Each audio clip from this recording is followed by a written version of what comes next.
Glycogenolysis is the degradative pathway that mobilizes the glycogen stores in liver and muscles. ठीक है, और ये जो है ये सिंथेटिकली जो रिएक्शंस थे उनसे उनके उलट नहीं है, ये उसका रिवर्स नहीं है। ठीक है, इसका अपने सेट ऑफ एंजाइम्स हैं साइटोसोल में जो ग्लाइकोजिनोलाइसिस करते हैं। जब ग्लाइकोजन डिग्रेड होता है तो प्राइमरी प्रोडक्ट जो बनती है हमारे पास that is the glucose 1 phosphate. ठीक है, लेकिन ग्लूकोज 1 फॉस्फेट बनने से पहले जो है वो उसकी जो ब्रांचेस हैं वो ब्रेक डाउन होती हैं। ये ट्री लाइक स्ट्रक्चर होता है जिसमें बहुत सारी ब्रांचेस होती हैं। तो सबसे पहले इसकी ब्रांचेस ब्रेक डाउन होंगी। सबसे पहले जो है वो enzyme that is glycogen phosphorylase that break the alpha 1 4 bond between the glycoside residues. Alpha 1 4 bond, ठीक है, इस ये जो है बॉन्ड ब्रेक होगा। उसके बाद जो है शॉर्टनिंग हो जाएगी, शॉर्टनिंग ऑफ चेन हो जाएगी। शॉर्टनिंग ऑफ चेन होने के बाद जो है वो 3 3 4 4 ग्लाइकोसाइड रेजिड्यूज हर ब्रांच पे रह जाएंगे। That is called the limit dextrin. जब हर ब्रांच पे 3 3 4 4 रेजिड्यूज रह जाएंगे ग्लाइकोसाइड तो वो दैट इज़ लिमिट डेक्सट्रिन। ये limit dextrin in the branch of a protein that has a by functional activity. एक तो उसकी अल्फा 1 4 ग्लूकेन ट्रांसफरेज एक्टिविटी है और दूसरी अल्फा 1 6 ग्लूकोसाइडेज एक्टिविटी है। तो पहली एक्टिविटी में क्या है कि अल्फा 1 4 एक्टिविटी है, उसमें क्या होगा कि ये जो ब्रांचेस थी यहाँ से जो है वो रेजिड्यूज जो हैं वो क्या करेंगे टू दी स्ट्रेट चेन पे आ जाएंगे। वो अल्फा 1 4 ब्रेक करके यहाँ से जो है रेजिड्यूज जो हैं वो ब्रेक करके इधर इधर आ जाएंगे, इधर बाइंड होना शुरू हो जाएंगे। ठीक है, दैट इज़ दी यहाँ से अल्फा 1 4 ब्रेक बॉन्ड और यहाँ जो अल्फा 1 4 बॉन्ड जो है वो बन गया। That is 4 4 transferase. इसको हम कहेंगे 4 4 4 रेशियो 4 ट्रांसफरेज। तो उसके बाद जो है वो अल्फा 1 6 ग्लाइकोसिडिक बॉन्ड टूटना है तो वो that is broken by the alpha 1 6 glycosidase. अब जो है वो स्ट्रेट चेन आ गई है। स्ट्रेट चेन जो है with the help of this enzyme glycogen phosphorylase जो है वो उसमें से जो है अल्फा ये सारे अल्फा 1 4 बॉन्ड्स हो गए। तो अल्फा 1 4 बॉन्ड जो है वो ब्रेक होंगे with the help of glycogen phosphorylase. इसी ने क्या किया था, पहले भी अल्फा 1 4 बॉन्ड्स ब्रेक किए थे।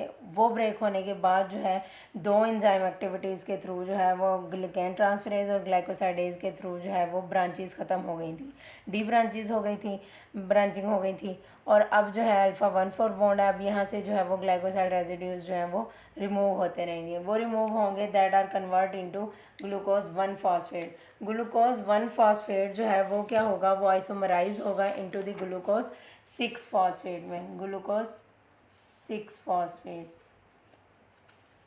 6 फॉस्फेट में जब कन्वर्ट होगा लिवर में और मसल्स में। Now after the debranching and after the chain length shortening of chain length जो है वो क्या होगा, ग्लूकोज जो है वो ग्लाइकोसाइड रेजिड्यूज जो है वो कन्वर्ट हो जाएंगे ग्लूकोज 1 फॉस्फेट में। Liver and muscles are the store houses. तो ग्लूकोज 1 फॉस्फेट से ग्लूकोज 6 फॉस्फेट में कन्वर्ट हो जाएंगे with the help of enzyme that is glycogen phosphorylase. Glycogen stores are present in liver and muscle cells. ठीक है, तो अब क्या है कि वो आफ्टर डी ब्रांचिंग जो है वो ग्लूकोज 1 फॉस्फेट में ग्लाइकोसाइड रेजिड्यूज कन्वर्ट होंगे लिवर में भी और मसल में भी। तो लिवर में क्या होगा कि ग्लूकोज 1 फॉस्फेट जो है वो इन दी ब्रांच ऑफ फास्फोग्लूकोम्यूटेज आइसोमराइज होगा इनटू ग्लूकोज 6 फॉस्फेट में। ग्लूकोज 6 फॉस्फेट में कन्वर्ट होने के बाद it enter into the endoplasmic reticulum with the help of enzyme that is glucose 6 phosphate translocase. उसके बाद जो है वो एंडोप्लाज्मिक रेटिकुलम में एंटर होने के बाद कन्वर्ट होता है into glucose with the help of phosphatase as like in glyconeogenesis. उसके बाद जो है ग्लूकोज से ये एंटर हो जाता है into the blood stream, blood में चला जाता है। बट इन मसल्स में क्या होता है कि ग्लूकोज 1 फॉस्फेट ग्लूकोज 6 फॉस्फेट में कन्वर्ट होता है with the help of enzyme that is phosphoglucomutase. But after glucose 6 phosphate there is absence of enzyme that is phosphatase. तो वो जो ग्लूकोज 6 फॉस्फेट है वो एंटर हो जाएगा into the glycolysis for the production of energy for the muscle contraction. Third form जो है glycogen is also stored in lysosome. तो लाइसोसोमल डिग्रेडेशन होती है। लाइसोसोमल डिग्रेडेशन जो है वो होती है with the help of enzyme that is alpha 1 4 glucosidase. वो 1 to 3% सिर्फ डिग्रेडेशन होती है इस तरह। लेकिन इस एंजाइम की डेफिशिएंसी की वजह से क्या है कि ग्लाइकोजन अकोमुलेट होना शुरू हो जाता है लाइसोसोमल वैक्यूल्स में। उससे क्या होता है कि resulting in the glucose storage disease type 2 जो है वो हो जाती है। That is also called Pompe disease. Pompe disease में क्या होता है कि लिवर एंड किडनीज अफेक्ट होती हैं, फास्टिंग स्वेयर हाइपोग्लाइसीमिया होता है, ग्रोथ रिटार्ड हो जाती है, रीनल डिजीज़ हो जाती हैं। और इसके अलावा जो है वो नॉर्मल ग्लाइकोजन का जो स्ट्रक्चर है वो भी क्या करता है, वो ग्लाइकोजन को इंक्रीज़ कर देता है, उसकी स्टोरेज को अमाउंट जो है वो ग्लाइकोजन की जो है वो अकोमुलेट हो जाती है। रेगुलेशन, हार्मोनल रेगुलेशन कैसे होती है कि ग्लाइकोजिनोलाइसिस के अगर देखें तो हम जो है वो ड्यूरिंग फास्टिंग कंडीशन जो है वो ग्लूकागॉन रिलीज़ होता है। जब ग्लूकागॉन रिलीज़ होता है that bind with that receptors that are in the cell membrane that are the G protein couple receptors. ठीक है, ग्लूकागॉन जो है वो जी प्रोटीन कपल रिसेप्टर्स के साथ आके बाइंड होगा। बाइंड होने के बाद व्हेन फास्टिंग कंडीशन तो क्या होगा कि जो जी प्रोटीन है अल्फ़ा बीटा गैमा सब यूनिट्स में ये बाइंड होती है। ठीक है, ये जो है अल्फ़ा सब यूनिट जो है वो जब आगे ग्लूकागॉन बाइंड होता है तो जो अल्फ़ा सब यूनिट है वो सेपरेट हो जाता है और बीटा और गैमा जो है वो सेपरेट हो जाते हैं। जो अल्फ़ा सब यूनिट है that bind and activate the adenylyl cyclase. Adenylyl cyclase जो है वो इनसाइड द मेम्ब्रेन जो प्रेजेंट होता है that cause the activation of second messenger that is cyclic AMP. Cyclic AMP activate होगी that cause the activation of protein kinase. ठीक है, protein kinase आगे फॉस्फोराइलेशन कराएगा। दैट प्रोटीन काइनेज के 4 units होते हैं, दैट डाइमर होता है ये। ठीक है, उसमें 2 रेगुलेटरी यूनिट होते हैं, 2 कैटलिटिक। जब साइक्लिक एएमपी आके उसको साथ बाइंड करती है, उसको एक्टिवेट कराती है तो कैटलिटिक जो साइड होती है वो एक्टिवेट हो जाती है। प्रोटीन काइनेज एक्टिवेट होगा that cause the phosphorylation of glycogen phosphorylase. Glycogen phosphorylase जो है वो एक्टिवेट होगा। एक्टिवेट होने के बाद जो है वो क्या होगा कि वो डिग्रेडेशन करेगा। फास्फोराइलेज क्या कर रहा है, ग्लूकोज 1 फॉस्फेट को जो है वो ग्लूकोज 6 फॉस्फेट में कन्वर्ट कर रहा है। तो ये जो है ये क्या करेगा, ग्लाइकोजिनोलाइसिस करेगा, ग्लाइकोजन का ब्रेकडाउन शुरू हो जाएगा। अब जो है ग्लूकागॉन ने ये किया कि फास्टिंग कंडीशन में बाइंड रिलीज होकर बाइंड होकर ये सारा प्रोसेस किया that cause the phosphorylation that cause the glycogenolysis. अब जो इंसुलिन है when in well fade state तो क्या होता है कि इंसुलिन रिलीज होती है। इंसुलिन क्या करती है, that cause the activation of protein phosphatase enzyme. Protein phosphatase क्या करता है, वो प्रोटीन काइनेज को इनएक्टिव करेगा।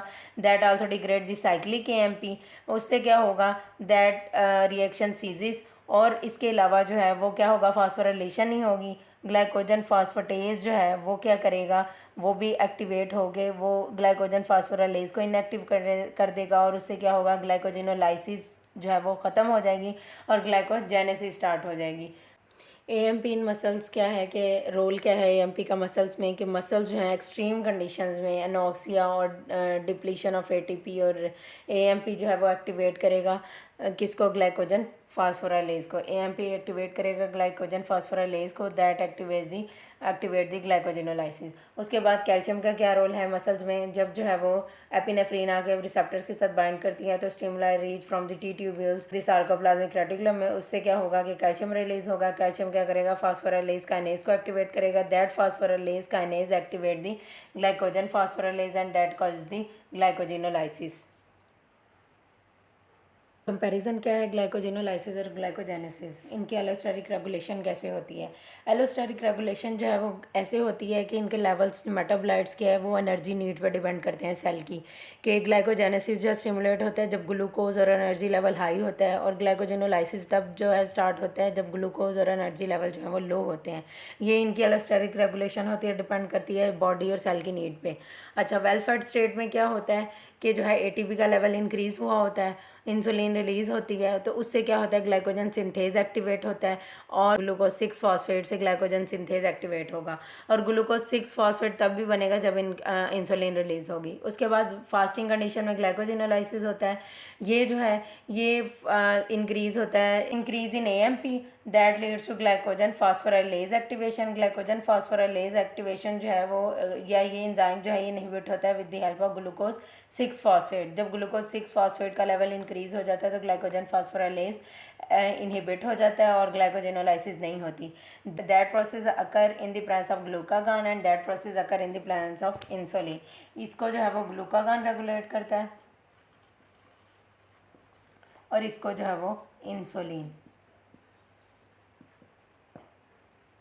जो है लिवर में क्या हो रहा है कि ग्लाइकोजन जो है वो कन्वर्ट हो रही है ग्लूकोज 1 फॉस्फेट में, और ये कौन सा प्रोसेस है, ग्लाइकोजिनोलाइसिस। तो उसको जो है वो क्या कौन सा एंजाइम कर रहा है, ग्लाइकोजन फास्फोराइलेज। वो जो है इनहिबिट कैसे हो रहा है, with the help of glucose 6 phosphate. ठीक है, एटीपी का लेवल हाई होगा तो, और ग्लूकोज का लेवल हाई होगा तो क्या है कि फास्फोराइलेज इनएक्टिव होगा और जो है वो ग्लाइकोजिनोलाइसिस नहीं होगी, ग्लाइकोजिनोलाइसिस जो है वो नहीं होगी। जो है ग्लूकोज 1 फॉस्फेट है तो है ग्लूकोज 6 फॉस्फेट की एक्सेस कंसनट्रेशन है, तो ग्लाइकोजन सिंथेज एक्टिवेट होगा और जो है उससे ग्लाइकोजन बनेगा, दैट इज़ ग्लाइकोजेनेसिस। ठीक, मसल्स में क्या होता है कि ग्लाइकोजन जो है वो कन्वर्ट होती है ग्लूकोज 1 फॉस्फेट में, तो इसमें जो है ये इनहिबिटर्स हैं, ठीक है, जो फास्फोराइलेज को इनहिबिट करेंगे। एटीपी का लेवल हाई होगा या ग्लूकोज 6 फॉस्फेट का लेवल हाई होगा, अगर जो है ये इनहिबिट करेंगे। और उसके बाद जो है सिंथेज में जो है क्या चीज़, ग्लूकोज 6 फॉस्फेट जो है सिंथेज को एक्टिवेट कर रहा है और ग्लाइकोजन की सिंथेसिस हो रही है। इसमें जो है एएमपी का लेवल अगर इंक्रीज़ होगा तो क्या होगा कि ग्लाइकोजन जो है वो कन्वर्ट होगी ग्लूकोज 1 फॉस्फेट में, ग्लाइकोजिनोलाइसिस होगी, मतलब ग्लाइकोजिनोलाइसिस होगी अगर एएमपी का लेवल हाई होता है तो।